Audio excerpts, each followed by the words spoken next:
नमस्कार। हमारी इस खास पेशकश मिशन 2024 के कीर्तिमान का खजुराहो कनेक्शन में आपका स्वागत है। मैं हूं राकेश अग्निहोत्री। कीर्तिमान बनते ही है टूटने के लिए। बात कीर्तिमान की तो सियासत के मैदान में कुछ नया कीर्तिमान बनाने का एक मौका खजुराहो सीट पर नजर आ रहा है। खजुराहो जिसकी अपनी अंतर्राष्ट्रीय पहचान, लेकिन इन दिनों लोकसभा चुनाव के कारण इस सीट पर रिकॉर्ड जीत की संभावनाएं टटोली जा रही हैं। कीर्तिमान के इस खजुराहो कनेक्शन को नजरअंदाज भी नहीं किया जा सकता है, क्योंकि जो चेहरा भाजपा के टिकट पर मैदान में है वह न सिर्फ दूसरा चुनाव लड़ रहा है, बल्कि अपनी धमक का एहसास संगठन के जरिए बुंदेलखंड से बाहर मध्य प्रदेश की सीमा को तोड़ते हुए देश की राजनीति में करा रहा है। पहले चरण के मतदान के दौरान खुद प्रधानमंत्री नरेंद्र मोदी इस क्षेत्र के सांसद की दिल खोल कर तारीफ कर चुके हैं, तो अमित शाह का दुलारा है।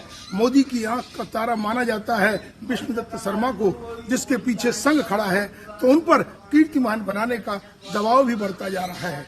आज बात करेंगे एक ऐसे कीर्तिमान की जो थोड़ा मुश्किल लेकिन असंभव नहीं है। मध्य प्रदेश की खजुराहो सीट पर 2024 लोकसभा चुनाव में कुछ ऐसे ही संयोग बन रहे हैं कि यहाँ कुछ ऐसे हालात हैं कि अब कुछ और नया हो सकता है। क्या है वो संयोग और कौन कैसे बना सकता है एक नया कीर्तिमान? आज बात उसी शख्सियत की शुरू करते हैं। खास पेशकश कीर्तिमान का खजुराहो कनेक्शन।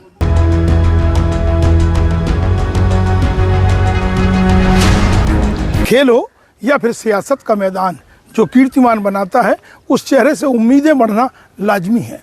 ऐसा ही एक चेहरा अब बुंदेलखंड से बाहर राष्ट्रीय राजनीति के लिए मध्य प्रदेश के चुनावी फोकस पर है, जिसकी अपनी वजह भी है। गठबंधन पर यहाँ सवाल खड़ा हो चुका है। उम्मीदवार मैदान छोड़ रहे हैं। भाजपा विरोधियों की मजबूरी में दिल मिलने के बाद खजुराहो पर सिर्फ बुंदेलखंड ही नहीं, मध्य प्रदेश से बाहर देश की नज़र भी आकर टिक चुकी है। जी हां, बात विष्णुदत्त शर्मा की, जो खजुराहो से लगातार लोकसभा का दूसरा चुनाव लड़ रहे हैं, जिनके सामने चुनाव जीतना कोई चुनौती नहीं मानी जा रही है। लेकिन यहीं पर एक नई चुनौती नई अपेक्षाओं के साथ जरूर खड़ा हो जाती है। चुनौती कीर्तिमान बनाने का एक मौका विष्णुदत्त के सामने है। देश की राजनीति की धुरी मोदी बने हुए हैं, लेकिन एनडीए का कुनबा बड़ा हो रहा है और उनके सामने इंडिया गठबंधन है। और मध्य प्रदेश में इस गठबंधन के लिए खजुराहो सीट समाजवादी पार्टी के लिए छोड़ दी गई थी। लेकिन सिर्फ कांग्रेस ही नहीं, अब सपा भी इस सीट पर उम्मीदवार खड़ा नहीं कर पाई है। हम आपको बताएंगे कि आखिर इंडिया गठबंधन की रणनीति खजुराहो में क्यों फेल हो रही है।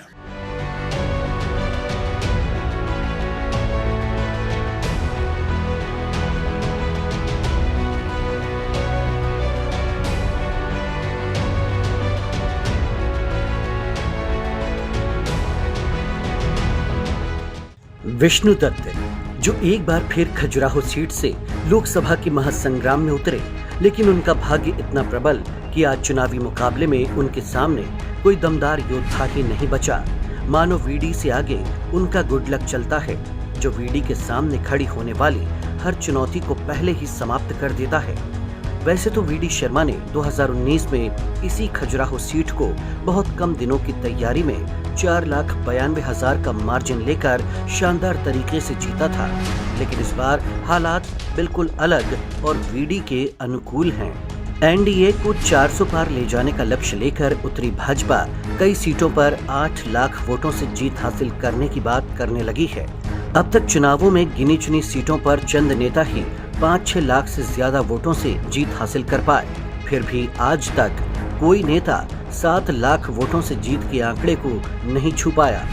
अब तक की सबसे बड़ी जीत प्रीतम मुंडे के नाम है, जिन्होंने बीड़ के उपचुनाव में एनसीपी के सुरेश रामचंद्र को 6,96,321 वोटों से मात देकर प्रधानमंत्री नरेंद्र मोदी का रिकॉर्ड तोड़ा था, जो 2014 के आम चुनाव में वडोदरा सीट से कांग्रेस के मधुसूदन मिस्त्री को 5,70,128 वोटों से शिकस्त दे चुके थे। हालांकि माकपा के नेता अनिल बसु 1984 में ही 5,92,502 वोटों से जीत का रिकॉर्ड बना चुके थे। तो पूर्व प्रधानमंत्री पीवी नरसिम्हा राव का नाम भी अधिक मतों से जीत के लिए Guinness book of world record में दर्ज हो चुका है।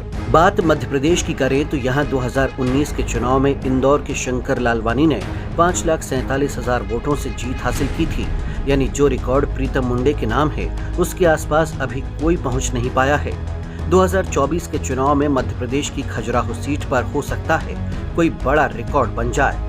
आंकड़े तो इसी बात की तरफ इशारा कर रहे हैं कि अगर भाजपा और वीडी के लिए सब कुछ ठीक रहा तो हो सकता है वीडी की संभावित जीत 10 लाख के आंकड़े को पार कर जाए। देश भर में भाजपा और एनडीए के खिलाफ कांग्रेस समेत विपक्षी दलों ने जिस इंडिया गठबंधन की नींव रखी, उसी के सम्मान में समझौते के तहत कांग्रेस ने दिल बढ़ाकर खजुराहो सीट समाजवादी पार्टी को सौंपी थी, इस आस में कि शायद उत्तर प्रदेश से लगने वाले बुंदेलखंड के हिस्से में सपा का थोड़ा बहुत प्रभाव बचा हो, या यादव वोटरों को साधने में जुटी भाजपा और यादव वोटों पर एकाधिकार समझने वाली सपा में कोई जबरदस्त मुकाबला हो जाए। ये सोचकर कांग्रेस ने इतनी अहम सीट सपा के लिए छोड़ी। उस एक सीट पर प्रत्याशी घोषित करने में भी सपा को बड़ी मशक्कत करना पड़ी, लेकिन जैसे तैसे पूर्व विधायक मीरा यादव का नाम फाइनल हुआ। सपा और कांग्रेस को उम्मीद थी कि मीरा यादव महिला चेहरा, यादव यानी ओबीसी वर्ग, विधायकी का अनुभव और अपने पति के रसूख के सहारे वीडी शर्मा को अच्छी टक्कर देंगी, लेकिन मीरा यादव का नामांकन पत्र नाटकीय अंदाज में निरस्त हुआ और वे चुनावी दौड़ से बाहर हो गईं। इसके बावजूद कांग्रेस और सपा यहां अपनी नाक बचाने का तरीका खोजते हुए पूर्व आईएएस और एआईएफबी के प्रत्याशी राजा भैया प्रजापति तक पहुंच गए। कांग्रेस और सपा ने घोषणा की कि हम वीडी शर्मा को वॉकओवर नहीं लेने देंगे, चाहे इसके लिए हमें किसी को भी समर्थन क्यों न देना पड़े। रही बात एआईएफबी की, तो आज इसके जनप्रतिनिधि पूरे देश में न के बराबर ही होंगे। 2004 में एआईएफबी के जरूर 3 सांसद थे, लेकिन जिस यूपी में इस दल का गठन हुआ, वहां इसने विधानसभा चुनाव में कुल 3 प्रत्याशी उतारे और तीनों को ही 1000 वोट भी नसीब नहीं हुए। एआईएफबी के संस्थापक रहे नेताजी सुभाष चंद्र बोस की गृह राज्य बंगाल में ही इस दल का एक भी विधायक नहीं है, तो इस दल के प्रत्याशी राजा भैया प्रजापति चुनाव में कोई करिश्मा दिखाएं, इसके आसार कम ही हैं। वैसे राजा भैया 2020 के उपचुनाव में निर्दलीय चुनाव लड़ चुके हैं। मूलतः छतरपुर जिले के निवासी प्रजापति अनुसूचित जनजाति से आते हैं। मध्य प्रदेश कैडर के आईएएस अफसर रहे प्रजापति मार्च 2020 में शहडोल कमिश्नर के रूप में सेवानिवृत्त हुए। उन्होंने शिवपुरी का करेरा उपचुनाव निर्दलीय लड़ा। ये तभी सुर्खियों में आए जब मीरा यादव का नामांकन निरस्त हुआ, अन्यथा इस नाम पर शायद ही किसी की नजर जाती। मीरा यादव के नामांकन निरस्त होने के बाद खजुराहो में ऐसा माहौल बन गया था कि कहीं वीडी यहां से निर्विरोध तो निर्वाचित नहीं हो जाएंगे, लेकिन अब वीडी के लिए मैदान खाली नहीं है। बसपा और निर्दलीय समेत कुल 14 उम्मीदवार मैदान में हैं। हालांकि वीडी शर्मा अपनी जीत के प्रति आश्वस्त हैं। उन्हें न तब चिंता हुई जब मीरा यादव ने नामांकन भरा और न अब है जब आरबी प्रजापति संयुक्त गठबंधन के प्रत्याशी बन गए हैं, बल्कि वीडी तो उत्साहित हैं कि इस बार उनके सामने चुनाव जीतने की नहीं, बल्कि अपना पुराना रिकॉर्ड कायम करते हुए वोटों के अंतर को लगभग 2 गुना करने की है। ये तो बात हुई खजुराहो सीट पर बनते बिगड़ते सियासी समीकरण की, लेकिन जब बात विष्णुदत्त की तो हम आपको थोड़ा पीछे लिए चलते हैं। जब सक्रिय राजनीति में आने से पहले छात्र राजनीति से जुड़े और विद्यार्थी परिषद से जुड़कर उन्होंने एक जुझारू और सड़क की राजनीति करने वाले अपने नेतृत्व का लोहा मनवाया था। संघ की पाठशाला और फिर भाजपा की प्रयोगशाला में एक कार्यकर्ता जितना तपता है उतना ही निखरता चला जाता है। भाजपा के इस कार्यकर्ता की पौध जब सियासी आंधी तूफान और थपेड़ों से सहकर मजबूत होती है तो पल्लवित होकर वह वृक्ष का आकार लेती है। तब सामने आते हैं विष्णुदत्त शर्मा जैसे राजनेता जो कार्यकर्ता से नेता बनते हैं। अपनी राजनीति से किसी न किसी को वो अचंभित करते हैं। वीडी शर्मा कैसे विद्यार्थी परिषद से होते हुए भाजपा की राजनीति में और वो भी शिखर पर जा पहुंचते हैं, पिछले 3 दशक से जो सत्ता पर काबिज है।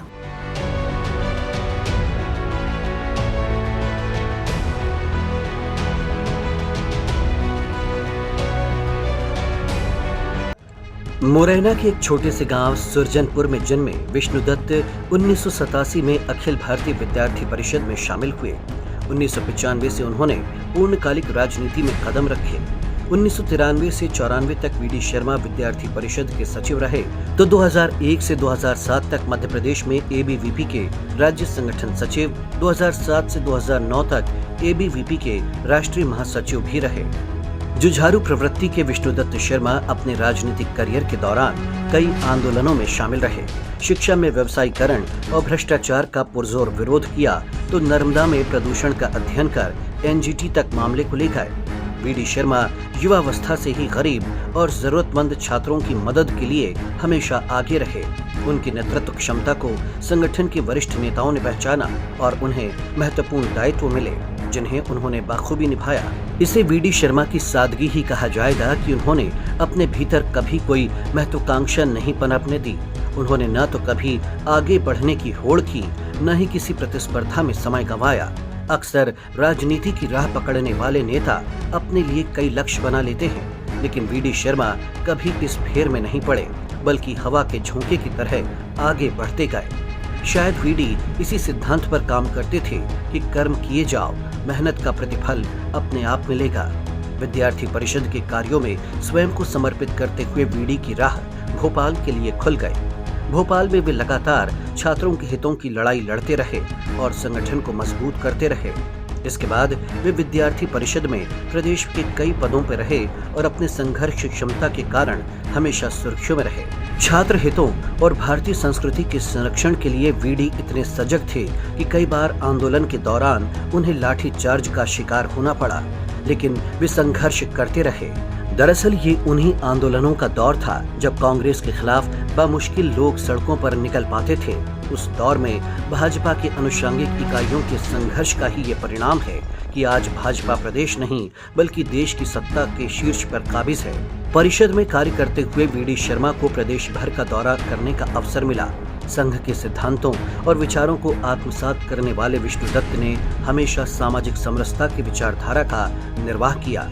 2013 का साल वीडी के जीवन में सबसे अहम मोड़ लेकर आया। तब देश की राजनीति भी बदलने जा रही थी। 10 साल के यूपीए शासनकाल के खत्म होने से पहले 5 राज्यों के विधानसभा चुनाव बड़े अहम थे। देश की सत्ता से दूर बैठी भाजपा में एक नया रक्त संचार हो रहा था, जो दिल्ली के सिंहासन से कांग्रेस नीति यूपीए शासन को उखाड़ फेंकने को आतुर थी। लेकिन उसके लिए जरूरी था हिंदी भाषी राज्यों में उसकी जीत हो।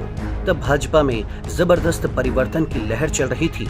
पीढ़ी परिवर्तन के दौर का आगाज होने वाला था। इस दौर में संघ की पृष्ठभूमि वाले वीडी शर्मा ने 2013 में औपचारिक रूप से भाजपा की सदस्यता ली। वीडी का ये कदम उनके लिए माइलस्टोन साबित होने वाला था।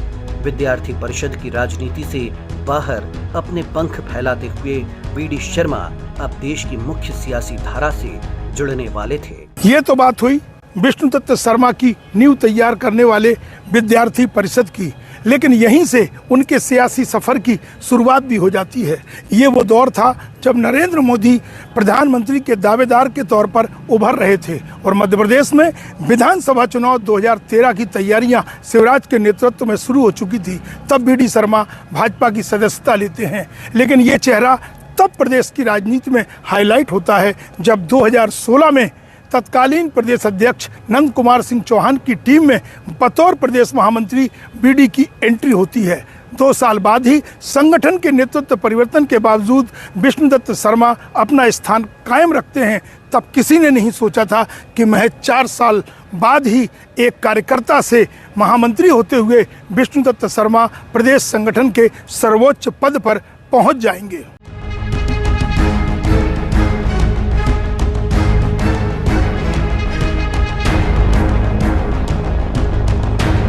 2013 में तत्कालीन मुख्यमंत्री शिवराज सिंह चौहान ने मां नर्मदा को लेकर बड़ा अभियान चलाया और तब भाजपा में शामिल होने वाले विष्णुदत्त शर्मा को नर्मदा परिक्रमा के संयोजक के रूप में पहली बड़ी जिम्मेदारी मिली। इसके बाद 2014 के लोकसभा चुनाव में झारखंड में 6 सीटों का उन्हें चुनाव प्रभारी बनाया गया। इसी के साथ दिल्ली, बिहार और असम में हुए विधानसभा चुनाव कार्यों का उन्हें संचालन मिला। यानी इस दौर में वीडी शर्मा चुनावी प्रक्रिया से दो चार हो रहे थे। वो माहौल छात्र संगठनों की चुनावी राजनीति से बिल्कुल अलग और भव्य था।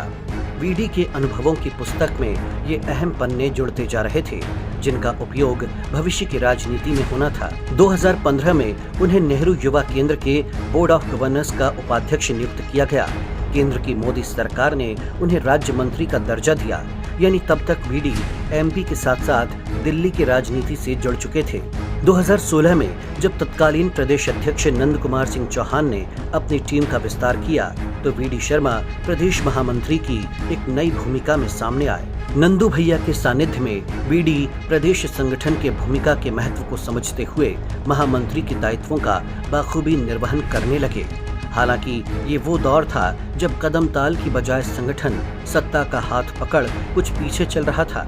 2018 यानी चुनावी साल में फिर बड़ा घटनाक्रम हुआ और नंदू भैया के इस्तीफे के बाद जबलपुर सांसद राकेश सिंह को प्रदेश अध्यक्ष बनाया गया। राकेश सिंह के पास अपनी टीम में ज्यादा फेरबदल का समय नहीं था, लिहाजा पुरानी टीम के साथ ही वो संगठन का नेतृत्व करने लगे। वीडी इस टीम में भी महामंत्री के पद पर बने रहे। हालांकि नतीजे भाजपा के 200 पार के नारे के बिल्कुल विपरीत आए, जब भाजपा महज चंद सीटों से पीछे रहकर सत्ता से बाहर हो गई और 15 वर्षों के वनवास के बाद कांग्रेस सत्ता पर काबिज हो गई। ये वो समय था जब पूरे प्रदेश में कमलनाथ का नाम हर किसी की जुबान पर चढ़ गया था। आखिर 6 महीने पहले प्रदेश अध्यक्ष बने नाथ ने कांग्रेस को फिर से खड़ा कर दिया था, लिहाजा वे मुख्यमंत्री के साथ साथ प्रदेश अध्यक्ष भी बने रहे। कांग्रेस अति आत्मविश्वास में थी और खुशी का ये गुब्बारा चंद महीनों बाद ही 2019 के लोकसभा चुनाव में फूट गया। ये लोकसभा चुनाव बहुत अहम था, न सिर्फ भाजपा के लिए बल्कि विष्णुदत्त शर्मा के लिए भी। या यूं कहें कि ये चुनाव उनके जीवन का टर्निंग पॉइंट साबित हुआ। भाजपा ने मुरैना में जन्मे विष्णुदत्त शर्मा को बुंदेलखंड की विश्व प्रसिद्ध नगरी खजुराहो से उम्मीदवार बनाकर चौंका दिया। वो खजुराहो संसदीय क्षेत्र जो भले भाजपा का गढ़ माना जाता रहा, लेकिन उमा भारती को छोड़ कोई सांसद दोबारा चुनाव नहीं लड़ पाया। खजुराहो सीट से 4 बार चुनाव जीतकर उमा भारती संसद पहुंची, तो उनके बाद भाजपा को हर बार किसी नए चेहरे की तलाश करनी पड़ी। इस सीट से 2019 में भी भाजपा ने प्रयोग के तौर पर ही वीडी शर्मा को खजुराहो भेजा था। ये वीडी शर्मा के लिए अप्रत्याशित था। वो खजुराहो जो वीडी शर्मा के लिए अनजान नहीं तो बहुत जाना पहचाना भी नहीं था, फिर भी महज 12 दिनों में चुनाव लड़कर और शानदार जीत हासिल करना वीडी की बड़ी उपलब्धि मानी गई। भाजपा ने हारे हुए राज्यों समेत देश भर में जबरदस्त कमबैक किया और प्रदेश की 28 सीटें जीती, यानी जिस कांग्रेस की प्रदेश में सरकार थी उसे केवल 1 सीट मिली। कांग्रेस के नाथ यानी कमलनाथ ही अपने गढ़ और बेटे की सीट छिंदवाड़ा बचा पाए थे। इधर भाजपा में दिल्ली में बड़ा घटनाक्रम ये हुआ कि अमित शाह केंद्रीय गृह मंत्री बने और जेपी नड्डा राष्ट्रीय अध्यक्ष, जिसका असर प्रदेश संगठनों में भी बदलाव के रूप में पड़ा और वीडी शर्मा को प्रदेश संगठन के सबसे बड़े पद से नवाजा गया।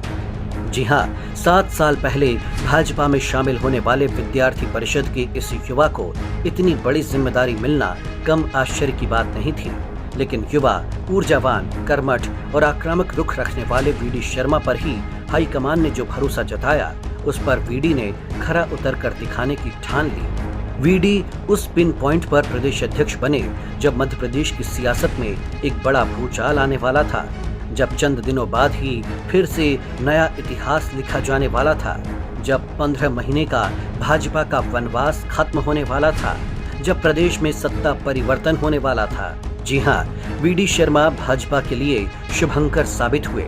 2020 की फरवरी में वीडी शर्मा ने अध्यक्ष पद संभाला और अगले ही महीने मार्च में ज्योतिरादित्य सिंधिया की बगावत ने नाथ सरकार को घुटनों पर ला दिया। कांग्रेस सरकार धराशायी हुई और प्रदेश में एक बार फिर शिव का राज कायम हुआ, लेकिन बतौर प्रदेश अध्यक्ष वीडी की असली अग्नि परीक्षा तो अब शुरू होनी थी, क्योंकि एक तरफ कांग्रेस विधायकों के इस्तीफे से खाली हुई सीटों पर 6 महीने में उपचुनाव होने थे, तो दूसरी तरफ कोरोना देश प्रदेश ही नहीं पूरी दुनिया में पैर पसारने लगा था। इन हालातों में जब शिवराज अपने 5 मंत्रियों के साथ सरकार चला रहे थे, वहीं संगठन के मुखिया के नाते वीडी शर्मा ने भी कार्यकर्ताओं के साथ मिलकर प्रदेश की जनता के लिए विशिष्ट और सराहनीय कार्य किए। अन्न वितरण से लेकर पीड़ितों तक हर संभव सहायता पहुंचाकर भाजपा के अंत्योदय के विचार को साकार किया। इस तरह कोरोना काल में सत्ता और संगठन की बेहतर तालमेल से भाजपा के लिए चुनावी तैयारी आसान हो गई। कोरोना की पहली लहर के खत्म होने के साथ साथ 28 सीटों पर उपचुनाव का बिगुल बज गया। वीडी के नेतृत्व क्षमता की बड़ी परीक्षा आ चुकी थी। तब शिव ज्योति और विष्णु यानी भाजपा की इस त्रिमूर्ति ने उपचुनाव में भाजपा को शानदार जीत दिलाकर 2023 तक का राज निष्कंटक कर दिया था। भाजपा के विजय रथ को आगे ले जाने वाले एक अहम सारथी बन गए विष्णु दत्त। इस जीत ने विष्णु का हौसला बढ़ाया और फिर उन्होंने कभी पीछे मुड़कर नहीं देखा। 2018 के नतीजों को देख भाजपा आलाकमान की मंशानुरूप फ्री हैंड मिलने के साथ विष्णु ने अपनी नई टीम में युवा नेतृत्व को मौका दिया। वीडी ने मंडल स्तर से नीचे बूथ स्तर तक पहुंचकर रणनीति बनाई, यानी तैयारी 2023 की शुरू हो चुकी थी। वीडी शर्मा ने पहले तत्कालीन संगठन महामंत्री सुहास भगत और फिर हितानंद शर्मा और शिवराज सिंह के मुख्यमंत्री रहते कुछ विवादों को छोड़ दें तो सभी के साथ कदम ताल करते हुए जरूरी बदलाव के साथ सत्ता और संगठन के बीच समन्वय से अच्छे नतीजे दिए। वीडी ने माइक्रो लेवल पर जाकर संगठन की रणनीति बनानी शुरू की। बूथ स्तर पर जाकर कमरा बंद बैठकें की। खंडवा लोकसभा समेत कुछ और सीटों पर हुए उपचुनाव में भी भाजपा का प्रदर्शन बेहतर रहा, लेकिन प्रदेश के कुछ नगर निगमों में मिली हार ने भाजपा को फिर सतर्क कर दिया। इसके बाद वीडी ने प्रदेश भर में बूथ स्तर के कई अभियान चलाए और जनता से भाजपा का संपर्क जीवंत किया।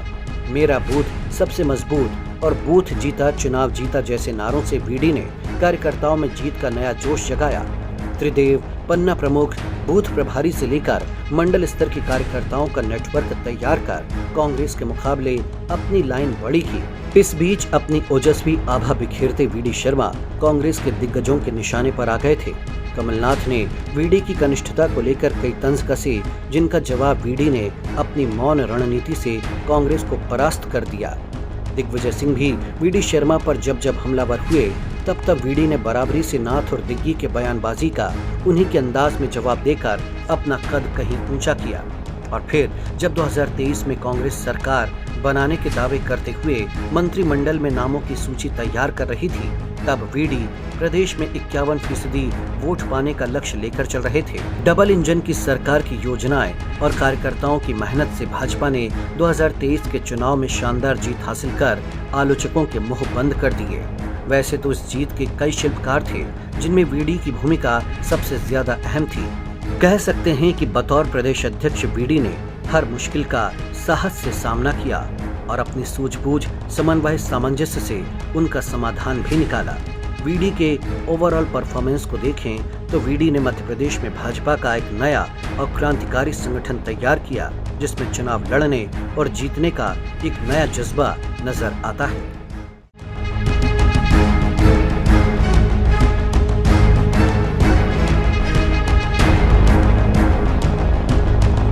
प्रदेश अध्यक्ष के तौर पर वीडी शर्मा ने अपनी एक अलग पहचान बहुत कम समय में बनाई है, लेकिन अब बात वीडी शर्मा की उस बड़ी जिम्मेदारी की जो उन्हें बुंदेलखंड अंचल की खजुराहो सीट की जनता ने 2019 में सांसद बनाकर सौंपी थी, तो किसी भी सांसद का रिपोर्ट कार्ड ही उसकी बड़ी पहचान होता है। बात अगर वीडी शर्मा की अपने संसदीय क्षेत्र को दी गई सौगातों की जाएगी तो इस मामले में वीडी भाई अव्वल नजर आते हैं।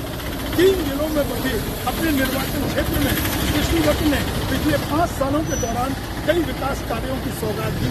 संगठन में कई पदों पर जिम्मेदारी निभाते रहे वीडी ने चुनावी राजनीति में पहला चुनाव सीधे लोकसभा का लड़ा। कटनी, छतरपुर और पन्ना जिले में फैले जिस खजुराहो सीट से चुनाव जीता, आखिर वहां डबल इंजन की सरकार मोदी और भाजपा की मध्य प्रदेश सरकार ने क्या किया। एक नजर खजुराहो संसदीय क्षेत्र के विकास कार्यों पर।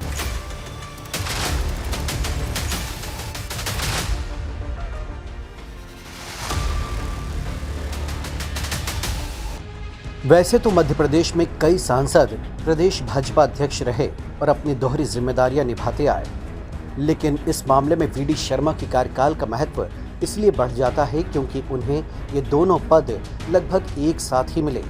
वीडी से पहले जो प्रदेश अध्यक्ष रहे वो कई बार सांसद या विधायक रहने के बाद प्रदेश अध्यक्ष बने, जबकि वीडी के पास पूर्व का कोई अनुभव नहीं था। वे जीवन का पहला ही चुनाव सांसदी के लिए लड़ते और जीतते हैं। तो महज 4 साल महामंत्री रहने के बाद प्रदेश अध्यक्ष के पद पर पहुंचकर पार्टी की जीत के साथ ही स्वयं को साबित करते हैं। अक्सर सांसद बनने के बाद कई राजनेता अपने क्षेत्र के दौरे बहुत कम कर देते हैं, लेकिन वीडी शर्मा ने प्रदेश अध्यक्ष के दायित्व के साथ बतौर खजुराहो सांसद अपनी दोहरी जिम्मेदारियों को बाखूबी निभाया। कटनी, पन्ना और छतरपुर के कुछ क्षेत्रों को मिलाकर बने खजुराहो संसदीय क्षेत्र में वीडी ने 5 साल में न सिर्फ विकास के नए द्वार खोले, बल्कि बुंदेलखंड के नक्शे पर मंदिरों के लिए प्रसिद्ध खजुराहो की एक अलग पहचान भी निर्मित की। रेल, सड़क और हवाई यातायात से खजुराहो की कनेक्टिविटी बढ़ाने पर वीडी का फोकस रहा। मकसद यही कि खजुराहो में पर्यटन के साथ रोजगार के अवसर और बढ़ें और पलायन जैसी समस्या को कम किया जा सके। वीडी ने जिस तरह 5 साल अपने संसदीय क्षेत्र में गुजारे, इतना ध्यान बहुत कम सांसद ही रख पाते हैं। यकीनन भाजपा ने जिस तरह वीडी शर्मा को लगातार दूसरी बार खजुराहो से सांसदी का टिकट दिया, उसने क्षेत्र की जनता की उम्मीदें और बढ़ा दी हैं। वीडी यहां से जीते तो निश्चित रूप से उनके पास अपने संसदीय क्षेत्र को लेकर एक बड़ा मास्टर प्लान होगा। बुंदेलखंड के लिए गेम चेंजर साबित होने वाली 44,605 करोड़ की लागत की केन बेतवा लिंक परियोजना का सभी को इंतजार है। दमोह की सभा में प्रधानमंत्री मोदी ने विशेष रूप से इस योजना का जिक्र कर इसके महत्व को बताया। साथियों, हर घर जल और हर खेत में पानी, ये भी भाजपा का संकल्प है। बुंदेलखंड में पानी की समस्याओं का समाधान करने के लिए मोदी पूरी ईमानदारी से जुटा है और इस काम में हमारे मुख्यमंत्री मोहन यादव जी और उनकी पूरी टीम प्रतिबद्धता के साथ मेरे साथ जुड़े हुए हैं। पंचम नगर परियोजना से सिंचाई की जरूरतें पूरी हो रही है। हम 45,000 करोड़ रुपए से ज्यादा खर्च करके केन बेतवा लिंक नहर को तेजी से पूरा कर रहे हैं। हर घर जल अभियान के तहत मध्य प्रदेश में करीब 70 लाख घरों तक पाइप से पानी पहुंचाया जा चुका है। ये सच है कि अब तक खजुराहो में हर साल लाखों विदेशी पर्यटक पहुंचते हैं। बावजूद इसके खजुराहो का जितना विकास हो सकता था वो नहीं हुआ। इसी परिपाटी को बदलने का बीड़ा वीडी ने उठाया और रेलवे स्टेशन के कायाकल्प के साथ साथ यहाँ इंटीग्रेटेड खेल कॉम्प्लेक्स के लिए बजट मंजूर कराया। खजुराहो में आयुर्वेदिक महाविद्यालय, छतरपुर में 4 पीएम श्री स्कूल, पन्ना में 4 पीएम श्री स्कूलों की सौगात भी वीडी के प्रयासों का ही नतीजा है। पन्ना में कृषि महाविद्यालय भवन के साथ 300 बिस्तरों वाले अस्पताल भवन निर्माण, 50 बिस्तरीय आयुष औषधालय समेत कई अन्य सौगातें भी मिली। खनन के लिए कटनी तो अपनी हीरा खदानों के लिए पन्ना और मंदिरों के लिए खजुराहो। यहाँ की कुदरती और प्राचीन नेमतों को संवार कर उसका लाभ क्षेत्रवासियों तक पहुँचाने में वीडी शर्मा काफी हद तक कामयाब रहे हैं। तो बतौर सांसद विष्णुदत्त शर्मा ने अपने क्षेत्र की जनता को निराश नहीं होने दिया। बुंदेलखंड की अलग पहचान बनाने में विष्णुदत्त ने पूरा प्रयास किया और इसी के साथ वो दिल्ली दरबार की नज़रों में भी चढ़ते चले गए। सच तो यह है कि भाजपा हाईकमान का करीबी और विश्वसनीय होना बहुत कम राजनेताओं को नसीब होता है। विष्णुदत्त शर्मा ने अपनी रिजल्ट ओरिएंटेड राजनीति से प्रधानमंत्री नरेंद्र मोदी और केंद्रीय गृह मंत्री अमित शाह का दिल और भरोसा दोनों जीता। 2019 में शाह के साथ एक बेहतर ट्विनिंग के साथ राजनीति में वो आगे बढ़ते हैं और फिर अमित शाह के पीछे बैठकर वो कहीं ना कहीं अपनी एक अलग पहचान बनाते हैं। प्रधानमंत्री नरेंद्र मोदी भी वीडी की प्रशंसा खुलेआम उनकी पीठ थपथपा कर करते रहे हैं। यह कहना गलत नहीं होगा कि विष्णुदत्त आज पीएम मोदी और अमित शाह और जेपी नड्डा की गुड बुक में शामिल हो चुके हैं।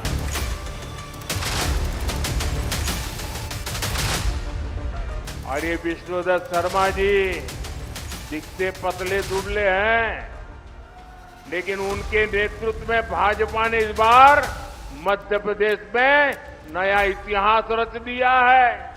जिस अंदाज में प्रधानमंत्री नरेंद्र मोदी ने लोकसभा चुनाव प्रचार के दौरान दमोह की जनसभा में प्रदेश अध्यक्ष और खजुराहो सीट से प्रत्याशी वीडी शर्मा की प्रशंसा की, वो अखबारों की फ्रंट पेज खबर बनी। वीडी की तारीफ में पीएम मोदी के शब्द थे कि ये देखने में दुबले पतले हैं, पर विधानसभा के चुनाव में इन्होंने इतिहास रच दिया। ऐसा होता भी क्यों ना, आखिर विधानसभा चुनाव की जीत में वीडी शर्मा के बूथ स्तर मैनेजमेंट 10% वोट बढ़ाने और 51% वोट हासिल करने के लक्ष्य का चमत्कारिक परिणाम ही था। भाजपा के लिए सबसे मुश्किल और अबूझ माने जा रहे पिछले चुनाव में एक तरफ शिवराज सिंह चौहान बतौर मुख्यमंत्री पूरा दमखम लगाए हुए थे, तो दूसरी तरफ विष्णुदत्त बूथ स्तर के अभियानों के जरिए पार्टी के कार्यकर्ताओं को निरंतर काम में लगाए हुए थे। दुबली पतली काया के इन दो दिग्गज राजनेताओं ने हर किसी की उम्मीद से बड़ी सफलता पार्टी को दिलाई थी। इसीलिए जब बुंदेलखंड के दमोह में अंचल के प्रत्याशी पहुंचे तो पीएम मोदी ने एक बार फिर वीडी शर्मा को शब्दों से शाबाशी दी। खाजुराहो से हमारी पार्टी के प्रदेश अध्यक्ष विष्णुदत्त शर्मा जी को भारी बहुमत से विजयी बनाना है। और ये विष्णुदत्त शर्मा जी दिखते पतले दुबले हैं, लेकिन उनके नेतृत्व में भाजपा ने इस बार मध्य प्रदेश में नया इतिहास रच दिया है। यानी वीडी शर्मा ने प्रदेश से बाहर दिल्ली तक अपनी योग्यता साबित की। एक नेता के लिए इससे बड़ी उपलब्धि और क्या हो सकती है, जब मोदी जैसी शख्सियत आपके कार्यों की प्रशंसा सार्वजनिक मंच से करे। इसके पहले विधानसभा चुनाव के दौरान भी पीएम मोदी भरे मंच से वीडी शर्मा की पीठ थपथपाकर उन्हें शाबाशी दे चुके थे। वहीं केंद्रीय गृह मंत्री अमित शाह के साथ तो वीडी शर्मा की जबरदस्त ट्यूनिंग रही। शाह उस जौहरी की तरह हैं जिन्हें असली हीरे की पहचान होती है। रत्नगर्भा पन्ना का प्रतिनिधित्व करने वाले वीडी की पहचान सबसे पहले शाह ने ही की थी, जब वे 2019 में प्रचार करने खजुराहो पहुंचे थे। उस मंच से शाह ने वीडी के लिए जो भविष्यवाणी की थी वो अकाट्य सत्य साबित हुई। तब दूरदर्शी शाह ने कहा था, वीडी को चुनाव जिताना, ये भविष्य के बड़े नेता बनने वाले हैं। और हुआ भी बिल्कुल वैसा ही। वीडी ने जितनी तेजी से तरक्की की वो ग्राफ कम नेताओं को ही नसीब हुआ। भाजपा के तीनों स्तंभों यानी मोदी, शाह और नड्डा की हर कसौटी पर वीडी न सिर्फ खरे उतरे बल्कि उन्होंने भरोसा भी जीता। तभी तो 2023 के विधानसभा चुनाव से पहले कई राज्यों में भाजपा के प्रदेश अध्यक्ष बदले गए, लेकिन इस बदलाव से मध्य प्रदेश के शिव विष्णु दूर रखे गए। वजह यही कि इस जोड़ी ने आलाकमान को सर्वश्रेष्ठ नतीजे दिलाने का यकीन दिला दिया था। और जब नतीजों में भाजपा को 166 सीटें मिली, तब इस जोड़ी ने हर किसी का दिल जीत लिया। मध्य प्रदेश के कई नेताओं ने समय समय पर अपनी अहमियत का एहसास कराया है, चाहे फिर वो राज्य की राजनीति हो या फिर दिल्ली में दखल, अटल आडवाणी का दौर हो या फिर मोदी, शाह और नड्डा की बदलती भाजपा का यह दौर। इसे संयोग कहें या फिर प्रयोग। भाजपा ने जब केंद्रीय मंत्रियों को मध्य प्रदेश में विधानसभा का चुनाव लड़ाया तो प्रदेश अध्यक्ष रहते विष्णुदत्त ने विधानसभा का चुनाव नहीं लड़ा, लेकिन शिवराज का जब विकल्प तलाशा जा रहा था उस वक्त उत्तराधिकारी के तौर पर विष्णुदत्त का नाम भी चर्चा में आया। लेकिन ओबीसी फैक्टर कहें या फिर हिंदी भाषी राज्यों में नेतृत्व परिवर्तन के साथ सवर्ण वर्ग के इस चेहरे विष्णुदत्त का दावा कमजोर पड़ गया था।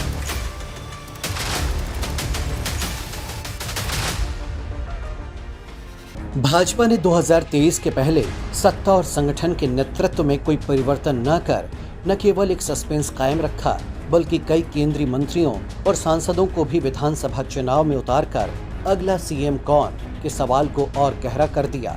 सबके लिए समान अवसर की तर्ज पर आलाकमान ने अपने पत्ते नतीजे आने के भी कई दिन बाद खोले। इस पूरे दौर में भाजपा में मुख्यमंत्री पद के लिए कई चेहरे दावेदार के तौर पर न सिर्फ उभरे बल्कि उनकी ताजपोशी को लेकर भी जबरदस्त चर्चा होने लगी।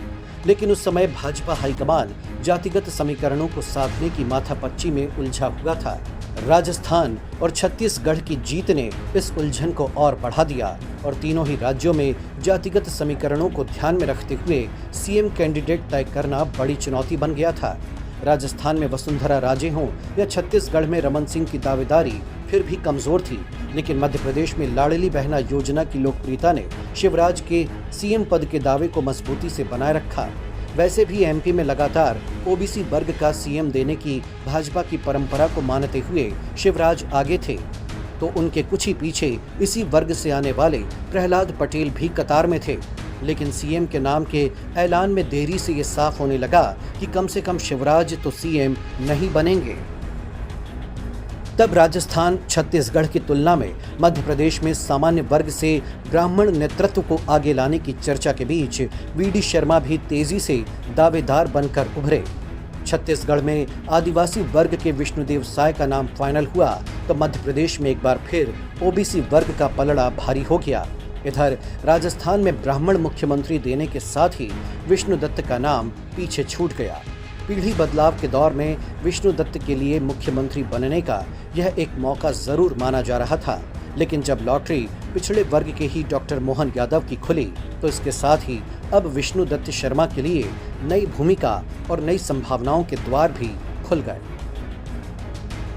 मध्य प्रदेश से सांसद का चुनाव लड़ रहे केंद्र में मंत्री पद के दावेदारों की बात की जाए तो सबसे ऊपर नाम यदि ज्योतिरादित्य सिंधिया के साथ पूर्व मुख्यमंत्री शिवराज सिंह चौहान का आता है तो अब मध्य प्रदेश के जातीय और क्षेत्रीय समीकरणों के मापदंड पर फग्गन सिंह कुलस्ते से लेकर वीरेंद्र कुमार के अलावा सवर्ण वर्ग के ब्राह्मण नेता के तौर पर विष्णुदत्त के दावे को नजरअंदाज नहीं किया जा सकता है।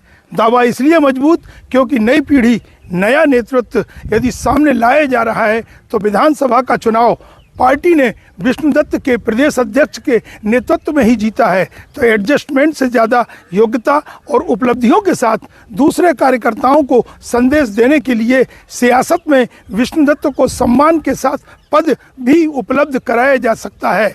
ये सब कुछ भाजपा हाईकमान पर निर्भर करता है, जो दिल्ली की नज़र में राज्यों की राजनीति को आगे बढ़ाते, अपने सुविधा से आगे बढ़ाते हुए आ रहे हैं।